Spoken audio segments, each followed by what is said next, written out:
Good evening and welcome to our Zoom. This is a Zoom meeting tonight, and we have Dr. Sheila Davis. And we are so happy that she has committed to be here to share with us information on how we can cope and how we should cope with COVID. You may have some questions that you can ask during this live stream. It gives me great pleasure to introduce Dr. Davis. In fact, I can recommend her for a Golden Globe. I can recommend her for an Oscar because we see her on television in the Colorado area. And because of the snow we've had, we don't get inches of snow in Denver, Colorado. We get feet. And so we're going to try to do this through Zoom. And so we ask now that you will just listen to what she will share with us tonight. And again, if you have questions, ask your questions and we'll get those questions to her. So without any further ado, we have tonight our Coping with COVID conversation with the one and only Dr. Sheila Davis. Thank you so much. It is such a pleasure to be with you, and I'm sorry that we can't be in person, but someday. I'm Sheila Davis. I am the State Health Chair for the NAACP. I'm also a Colorado COVID Vaccine Equity Champion, and I am a public health physician at Boulder County Public Health. And so we're here this evening because I am hoping to convince you to become a COVID Vaccine Equity Champion along with me, because this is going to take some teamwork. So this evening, we're going to discuss some basics about COVID. We're going to talk about the various COVID vaccines. Then we're going to go into the vaccine rollout. We're going to talk about vaccine hesitancy among communities of color. And then we're going to discuss registration information. And I would like to conclude with a conversation about when we can start worshiping together. Because I know I've missed that. So, basics about COVID. COVID-19 is caused by the virus SARS-CoV-2, and it's an airborne virus. It's transported via respiratory droplets, and it's aerosolized. And one of the challenges with this virus is that it can cause a spectrum of presentations. So there are people that are walking around with this virus, have COVID-19, have no idea they have it, but yet they're transmitting it to other people. And then on the other end of the spectrum, we have people who are in intensive care units and dying. And we're seeing everything in between. And we know that about 50% of the people who have no symptoms, we call them the asymptomatic people, that about 50% of all people with COVID are asymptomatic. And so we don't know how this virus is going to affect any person, but we do know that there are certain groups that are at higher risk for developing severe illness. People who are 65 and older, people who have certain medical conditions like hypertension, heart disease, or lung disease, or kidney disease, or diabetes, who might be severely overweight, people who might be immunocompromised. So those groups are at greater risk for becoming severely ill from COVID.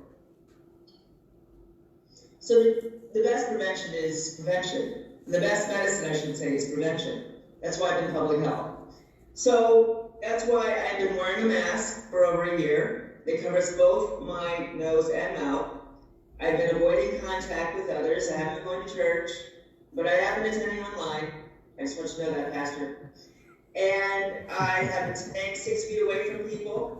I have been avoiding crowds and poorly ventilated spaces, and I have been cleaning all surfaces, but now we have a game changer, and that is the vaccine. The vaccine holds the promise of ending this pandemic, which is why it is so powerful. So I have a friend who had COVID in April. She said, Sheila, I had the vid in April. I'm good, I have natural immunity. And we actually have U.S. senators who believe the same thing. Senator Rand Paul, who is a physician, had COVID and believes that he has natural immunity and that will protect him from ever getting COVID again. The truth of the matter is that people have become reinfected with COVID. We don't know how long this natural immunity lasts. And so the risk of, getting severely ill from COVID is much higher than any benefit of natural immunity. And we don't even know what benefits, we don't know how long people have that natural immunity. So the vaccine, fortunately, will protect you from getting severely ill from COVID. So how do we have? So we have three vaccines, and basically, how do they work? So this is a biology lesson. So the various vaccines basically provide instructions for one of the proteins that's on the virus, and we call that one of the spike proteins. It's the one with the white knob. So the viruses cause our bodies to make the spike proteins, and then our immune system develops antibodies to the spike proteins, so that if we should actually encounter this virus, our immune system is prepared to fight it. And that's how the vaccines work. That's how all vaccines work. And we currently have 3 vaccines now on the market. We have the Pfizer vaccine, we have the Moderna vaccine, and now we have the Johnson & Johnson vaccine. The Pfizer and Moderna vaccines are 2-dose vaccines. So Pfizer, get the first dose, 3 weeks later you get the second dose. Moderna, get the first dose, 4 weeks later you get the second dose. You cannot mix brands, so you can't start with Pfizer and then end up with Moderna. You can't start with Moderna and end up with Pfizer. You have to stay faithful to either one. And then the exciting thing about the Johnson & Johnson vaccine is it's a 1-dose vaccine. So you get it, you're done. So that makes it very transportable. So for people living in frontier communities, people who might be incarcerated, people living, in independent living settings. So that's very exciting about the Johnson & Johnson vaccine. The challenge right now is that it is in limited supply. All of these vaccines are in limited supply, but the president tells me that we will be mass producing these vaccines in April. So that's wonderful. So people have also been asking me, who participated in these clinical trials? How diverse were they? So if you look at the bottom of the graph of this table, you can see that the Johnson & Johnson vaccine, or Janssen, had 19.4% African Americans in it. Moderna had 9.7%, Pfizer had 9.8%. That's good. The Janssen is the most respectable, it's the most diverse population, but there is some diversity in these trials. There needs to be more. More of us need to participate in clinical trials. That's another subject for another talk. And then, we can see Hispanic Latinx representation, Asian representation, and we actually see Native American representation in all of these trials. So how effective are these vaccines? Well, tetanus is one of the best vaccines we have on the market, and tetanus has been largely eradicated in the population. Moderna and Pfizer are 94%, 95% as effective. So that's pretty good. That's pretty good. And so another question I get is, well, which vaccine should I choose? Should I get the Pfizer? Should I get the Moderna? Should I get the Johnson & Johnson? They're all great. I recommend all of them. I'm not saying that about the AstraZeneca vaccine, what you've probably been hearing about, but I am saying that about these 3 vaccines. It's hard to compare them because they were done, the clinical trials were designed differently. The endpoints are different, but they're all very effective in preventing severe illness. So how do vaccines how can a vaccine stop a pandemic? Well, last March, remember last March? No one was immunized. As you can see, if you look at the top of this, the top picture, you have two people on the left, and then all of a sudden you have lots of people, the two red people on the left, and all of a sudden you have, everybody sick with COVID. So you start with two people sick with COVID, and you go with almost everybody sick with COVID. That was the state last March when no one was immunized. The disease spread rapidly through the population.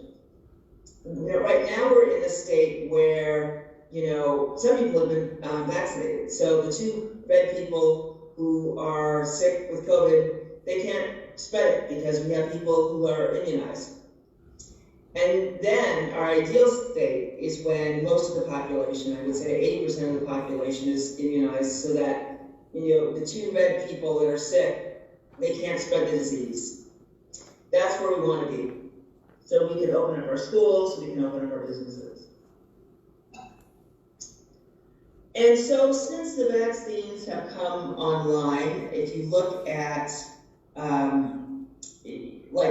December on this graph, there was a spike, I would say, beginning of December, and the numbers have been declining since then. We had a spike in January, around January 1st, but since we have more people are getting vaccinated, we are seeing a decline in new cases for all of the 7 counties in the Denver metro region. Each color represents a different county. So in review, getting vaccinated can help prevent getting sick from COVID-19. Okay, so people who get vaccinated are not going to become severely ill from COVID. People who have gotten sick with COVID will still benefit from getting vaccinated, and COVID-19 vaccines cannot give you COVID-19. I'm also hearing things like COVID-19 will make me infertile. It will not. It will not. It has nothing to do with fertility. It will not change your DNA. So how safe are these vaccines? Well, the whole initiative, the national initiative, was called Operation Warp Speed, and that freaked a lot of people out, including me. I thought, oh my goodness, what are they doing? Are they skipping steps? They have not skipped any steps. They've gone through all of the phases that are required when you develop a vaccine or you develop a drug or any biologic agent. So we start with laboratory studies, then phase 1, very few people, and we're looking for safety. In phase 2, more people, and we're looking for safety and effectiveness. And then phase 3, larger numbers of people, we're still looking at safety, effectiveness, and now we're looking at doses. And then phase 4 is when we're looking at long-term effectiveness. So what about safety? So the Food and Drug Administration, the FDA, reviews all of the data, and there's a committee within the CDC that's also reviewing the data. So 2 independent committees are reviewing data. And then after you get the vaccine, the CDC and the FDA are closely monitoring vaccine safety and side effects. So I had my first dose on Saturday, and I had to download an app called BeSafe. And every day since I received my first dose, I get a text, and there's a series of questions. Do you have a fever? How do you feel? How does your arm feel? Are you able to go to work? Etc. And I've had no symptoms at all. A little tenderness where I was actually inoculated, but that's it. And if there's something that's alarming, you will actually get a phone call and to find out, what are some of the side effects. So there are various mechanisms that are about safety. There are safety mechanisms built into this. Some additional information about these vaccines. So some people have experienced exhaustion after getting the first dose and then after the second dose. Some pain in the injection and swelling at the injection site. As I said, I'm not feeling much. I'm good. Fever and chills. People have been telling me they've been getting fever and chills and headaches and muscle aches. So those are some of the things that you could expect. They tend to go away within 24 hours. Yep. So, for those of you who've been fully vaccinated, what is life like? What are your freedoms now? Well, you can gather indoors with fully vaccinated people without wearing a mask. Okay. So, if everybody in your congregation has been fully vaccinated, you can gather indoors without wearing a mask. So, I encourage you all to get fully vaccinated so you can get back to church quicker. You can gather indoors with unvaccinated people from one other household. So let's say I'm vaccinated and I visit relatives who all live together. And we can get together without masks unless one of those members of my family has an increased risk for developing severe COVID. So if I, who've been fully vaccinated, visit relatives and one of them has kidney disease or is over 65, then I'm not gonna visit because I don't want to put that relative at risk.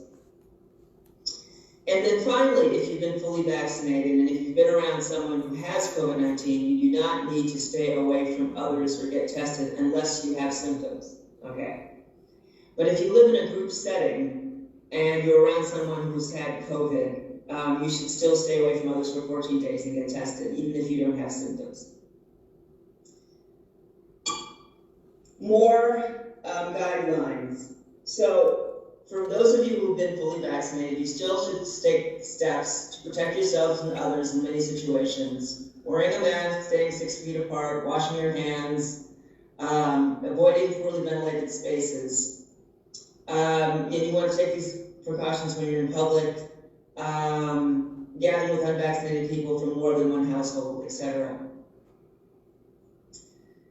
And then you should avoid the meeting in large-sized gatherings. Some more information. Your vaccine record is completely confidential, and the vaccine is free. You don't have to show your driver's license. You don't have to show proof of health insurance. So I work for a public health agency, and we are not asking for any of these things. We don't ask for a driver's license. We don't ask for a health insurance card, and we charge you nothing. But there are some providers, vaccine providers, like the big health systems, like Centura or SEL, that are charging a fee to recoup administrative fees, and the fees are typically like $50. So I tell people that if you want to get vaccinated for free, do it through the public health department. They won't charge you. And you don't have to provide information, identifying information if you go through the public health department. So, the rollout. So you've probably been hearing about the various phases. We were in 1A, then we were in 1B1, and we were in 1B2, and now phase 1B4. We started 1B4 on March 20th. That includes people 50 and older, people in higher ed, faculty and staff, frontline essential workers in food and restaurant, manufacturing, public transits, public health. Faith leaders, our dear faith leaders, are in 1B4. Direct service providers for people experiencing homelessness, journalists, people in local government, people in state governments, and people who were part of the vaccine trial and received the placebo, and then finally, people who are 16 to 49 with one high-risk health condition.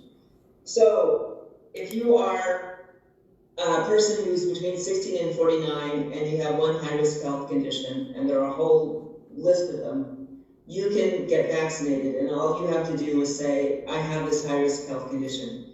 You don't have to produce a medical record or have a doctor verify you have this high-risk health condition. We will take your word for it. So there are different, we're noticing that there's some hesitancy about being vaccinated. And in the fall of 2020, the Colorado Health Department, the state health department, did a survey of about 800 Coloradans, and they asked African Americans and Latinx Hispanic people how willing they were to get vaccinated. And we see that only 50% of African American women were at the time, 58% men, 51% Latinas, 67% Latinos were willing to get vaccinated. So the health department realized that hesitancy was a real thing and decided to sort of launch an equity campaign, and I've been part of that work. And so we're seeing in Boulder County, we're seeing this hesitancy. Only 50% of those who identify as Hispanic Latinx who are 60 and older have had at least one dose of the vaccine. So we're seeing these disparities compared to the white population. And none of this surprises me because our traditional vaccine strategies are rooted in the dominant culture, the white dominant culture. So if you have health insurance, if you have a healthcare provider, if you have transportation to Kaiser, if you are, if you have internet access and you are internet savvy, and you are up on all of the COVID information, which changes every day, then this strategy is for you. And even if you fit the description that I just described, it's still a challenge. It is very challenging to register for a vaccine. And if you don't fit this description I described, or the profile I described, it's extremely challenging. So if you are someone with limited access to COVID-related information, and as I said, this information changes daily, you don't have internet access, you have limited transportation options, limited English proficiency, someone without documentation, might be afraid of the medical establishment, and somebody who just doesn't trust public health or healthcare because of the Tuskegee study, because of transphobia, because of forced sterilization of women of color, a whole host of reasons why people don't trust our medical system, then you're not, you might be a little hesitant. So we've been working very hard to address issues of hesitancy, and the first thing I do when I'm speaking to people like you, I ask, I realize that public health, my profession, has made some missteps in the past, and what can I do to regain your trust? And then I say that this is really a risk-benefit analysis, and that I'm inviting you to join me on this risk-benefit analysis. And so, what are the risks of getting COVID, particularly if you're a person of color, versus the benefits associated with the vaccines? And right now, we know that the vaccines are very effective. So that is my approach, is that risk-benefit discussion.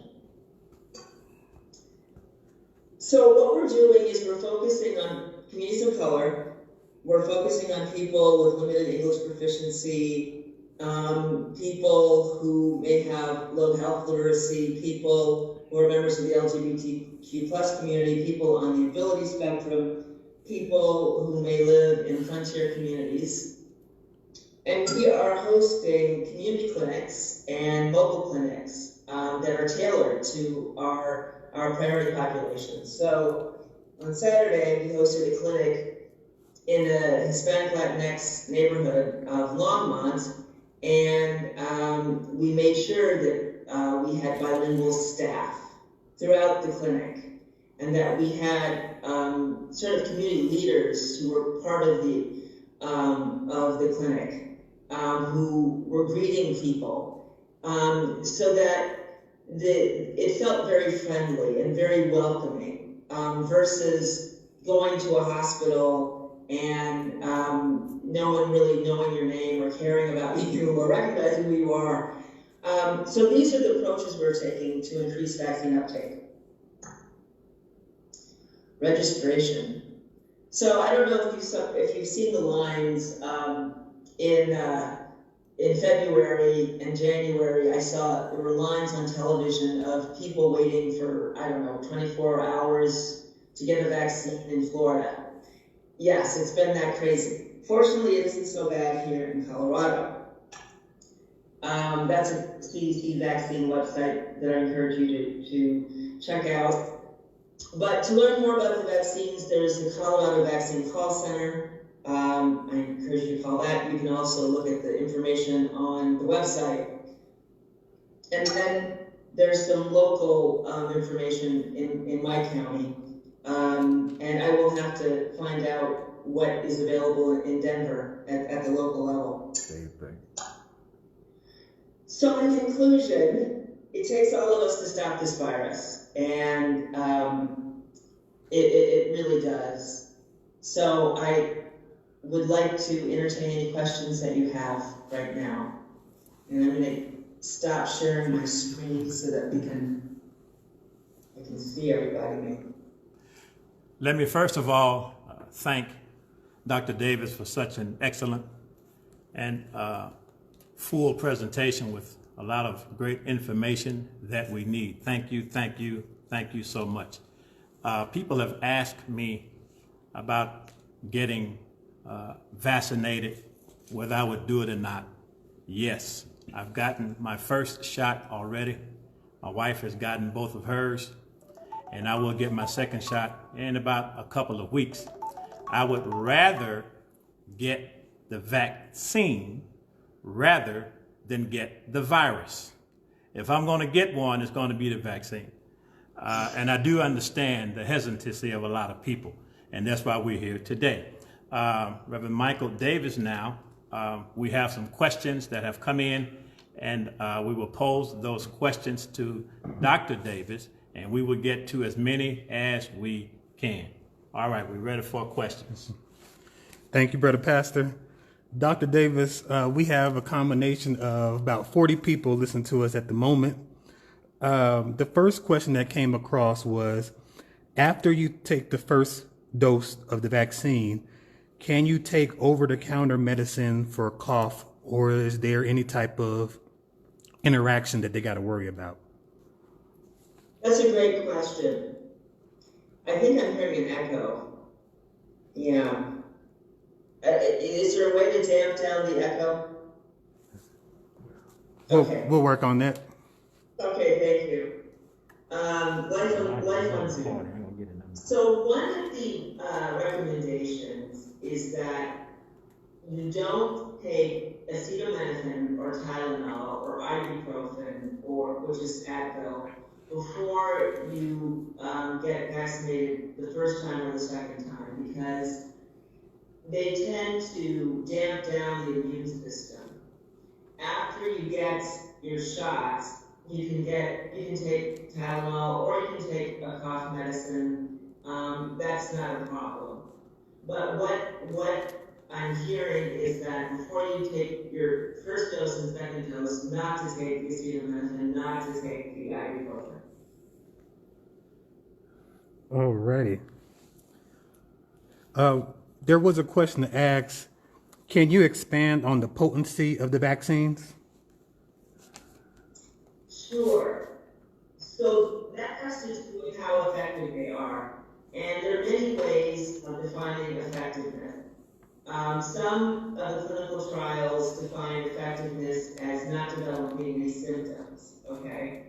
And then there is not developing severe illness, that is becoming hospitalized and winding up in the ICU. So all of the vaccines that are currently on the market, the Pfizer, Moderna, and Johnson & Johnson, all prevent people from getting very sick from COVID, okay? How well they do against, I don't know if you've been hearing about these variants. And what variants are basically just mutations to the virus, and all viruses mutate. And so far, it looks like all the vaccines are effective in fighting the variants as well. So they're all of them are very potent. The Moderna is 94% effective against preventing severe illness. Pfizer 95%, the Johnson & Johnson is 89%. But It's difficult for me to compare these vaccines because some of these trials occurred in like South Africa and Brazil, where they had these variant strains that are more contagious, and some of these trials were done more in the United States. So it's comparing apples and oranges, but we all are very happy with the potency of all three vaccines. Wonderful, wonderful. What is your advice for those persons who have contracted COVID last fall, developed antibodies, but are now hesitant to take the vaccine? Or is there any data and statistics that are available for study, interviews with COVID survivors who have recently taken the shot, the vaccine? So that's a great question. So that is something that we are looking at. So we encourage people who had COVID to take the vaccine because, as I said, people have become reinfected with COVID, and you just don't want to be reinfected with COVID. But how people who have taken or who've had COVID, how they're faring with the vaccine, we are still looking at. Some people because there are people who've had COVID and continue to have symptoms. They continue to have the loss of taste and smell, they continue to have memory issues, they continue to have muscle aches, shortness of breath. It depends. And whether the vaccines help improve those symptoms, some data suggests that they do, but we're still looking at all of that. But I encourage people who've had COVID to take the vaccine. All right, wonderful. The CDC news reports have shown pregnant women have successfully delivered their babies during the pandemic. What recommendations would you have for current expecting mothers or those planning to conceive on how to keep safe and keep their babies safe during the pregnancy period? So, you certainly want to take all precautions if you're pregnant. You know, you want to wear a face mask, you want to wash your hands, you want to stay away from people. So that's very important. And so the question is whether pregnant women should become vaccinated. And so that's something that you should discuss with your healthcare provider. Right now, we're doing clinical trials with women who are pregnant and looking at how they're doing with the vaccine. So that's something you want to discuss with your healthcare provider. That's what I would recommend. But for people who want to conceive, absolutely take the vaccine. There are a lot of misconceptions about these vaccines. And one of them is that they, alter your DNA. Oh my goodness, they cause infertility. They don't. So if you're, planning to conceive, please take the vaccine. All right, thank you. I'm shuffling through the questions here. One of the questions came up. What are your recommendations for people who are planning to travel, throughout the states or to the Virgin Islands in reference to that vaccine? Is there some time delay that goes with that from when you get the vaccine? Is there something additional that comes with that? So people who've been vaccinated after like 14 days, the CDC says it's okay if you travel, but you need to continue to wear the mask, absolutely, and continue to practice all the safety precautions, because traveling on airplanes, you're exposed. We are pretty confident that the vaccine is protecting you from getting COVID, but we are recommending that if you do travel, that you wear the mask, absolutely. Now, after a person is vaccinated, can they carry COVID, be a carrier of COVID to someone who is not vaccinated? So that's a great question. So the data suggests that, so what the question is really about transmission. can you transmit this virus once you've been vaccinated? That is the question. We certainly want the virus to prevent us from getting very ill, and that's what the viruses are demonstrating that they do. But the transmission question is an open question. We think that they do prevent transmission because we're seeing a decrease in COVID cases in long-term care facilities, and people in long-term care facilities tend to be a certain age, I should say. And so we think that it is preventing transmission, but that is the question that we still don't have a definitive answer to. Okay, thank you. Just a few more questions here. Can you just give a clarification on once you're vaccinated with both doses, if you take the Pfizer or the Moderna, will the virus be more mild if you end up catching it as opposed to not getting the vaccine? That's precisely it. So people who have been vaccinated, if they end up with COVID, they don't get sick. They don't end up in the ICU. They don't get severely ill. And so that goes back to the question of transmission. So the possibility is that they might have asymptomatic COVID. They're walking around with it and they don't know it. That's one possibility. Or the other possibility is that they're protected completely and they're not getting COVID because their immune systems are destroying the virus and they're not getting it. So those are the questions that the scientists are still we're looking at the evidence to determine the answer to that question. Thank you. Two more questions. Okay. Has natural immunity, because you talked about, Senator Rand Paul talking about natural immunity, has natural immunity continued to increase with time with those who have had it and, with the vaccine being out now? So natural immunity, so when I was 3 years ago, I developed the mumps. I got the mumps. And I am protected from it. I don't have to get vaccinated for the mumps. I'm protected.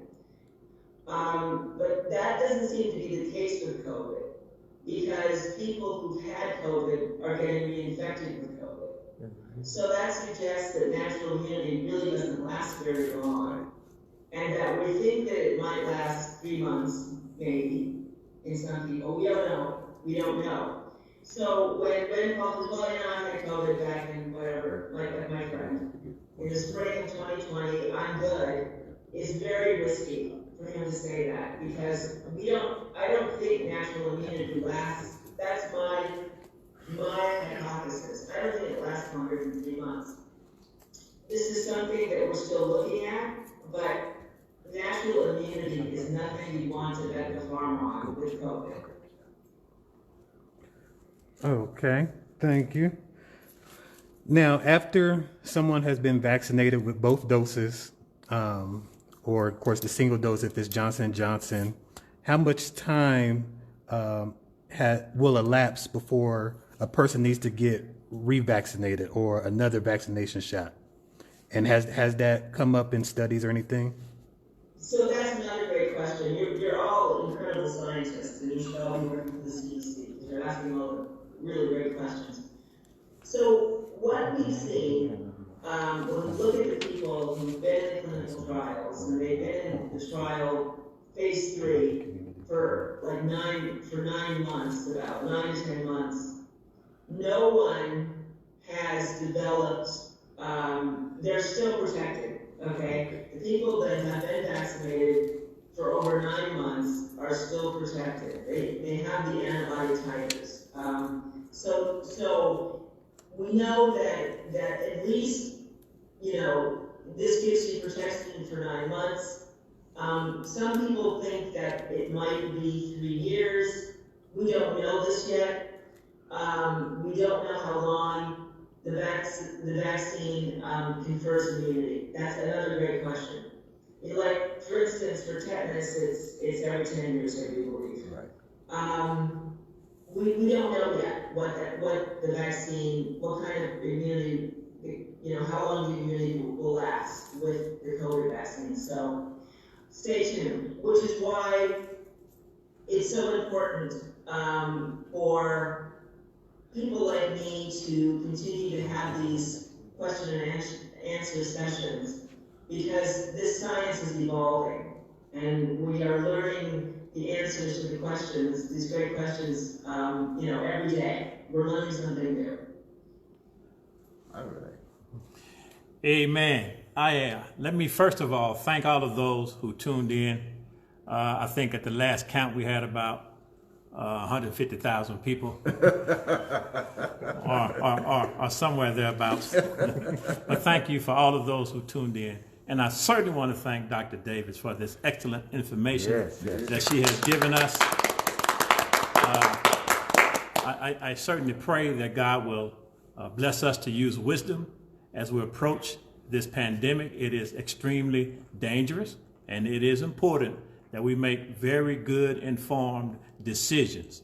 And so thank you for your questions. Let us continue to pray for one another and pray for Dr. Davis and the doctors and the frontline workers who are dealing with this pandemic. And we'll have any final remarks from Dr. Davis, and then we will conclude after that. Love you, King, and all of those who are listening in on us. About 150, about 200,000 now. Well, it has truly been an honor to speak with you, to be with you this evening, and I look forward to the day when I can actually attend a service at your church. And I hope that we will have an opportunity to talk again as we learn more about these vaccines and as things continue to improve in the Denver area, and as we return to being able to be together. So thanks again. God bless you. Amen. God bless you. Amen. You take care of yourself, Dr. Davis. I'll be talking with you. Okay. All right. Thanks for having me. Yes. Bless you. Bless you. Bye-bye.